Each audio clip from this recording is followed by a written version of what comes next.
পাহাড় সমান জমিদারি,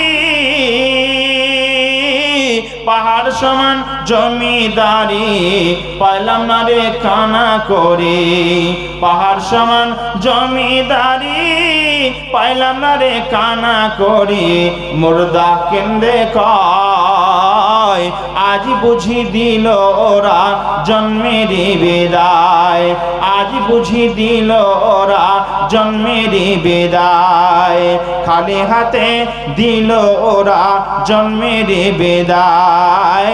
পাহাড় সমান জমিদারি পাইলাম না রে, পাহাড় সমান জমিদারি পাইলাম না রে কানা করি, খালি হাতে দিল ওরা জন্মেরই বিদায়, খালি হাতে দিল ওরা জন্মেরই বিদায়। আমার মায়ের কাছে কইয়া আমার বাপের বল,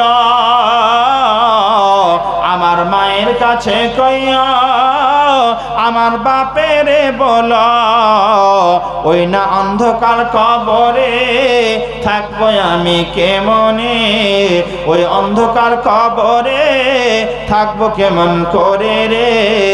আজ বুঝে দিল ওরা জন্মেরই বিদায়, আজ বুঝে দিল ওরা জন্মেরই বিদায়। মুর্দা কেন্দ্রে কয় আজ বুঝি দিল ওরা জন্মেরই বিদায়। যে জন গোসল করায় আনিসুর রহমান 500 টাকা দান। ভাইজান আপনারা যারা আছেন কিছু গজল শোনাবো, যদি টাকা দেন। হ্যাঁ, আমার বক্তব্য শেষের দিকে। আমার টোটাল বক্তব্যের বিষয় ছিল সফলতা বনাম বিফলতা। এ বিষয়ে অনেক কথা, অনেক হাদিস এবং অনেক কোরআন রয়েছে। আমি আপনাদের সামনে সংক্ষিপ্ত আকারে, যেহেতু মানুষ খুব কম, এই জন্য সংক্ষিপ্ত আকারে কিছু কথা বললাম, আর কিছু গজল শোনাবো। কিন্তু আপনাদের বলবো অনেক টাকা দিয়েছেন, অনেক কিছু দিয়েছেন, যার কাছে যা আছে। এই গভীর রাত, এখন রাত কত বাজে?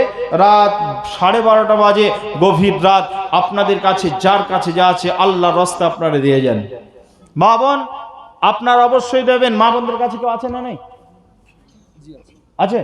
মা বোন আপনাদের কাছে যে মেয়েরা ঘুরছে আপনারা তাদের হাতে দেন, অবশ্যই দেবেন, কেউ পিছাবেন না।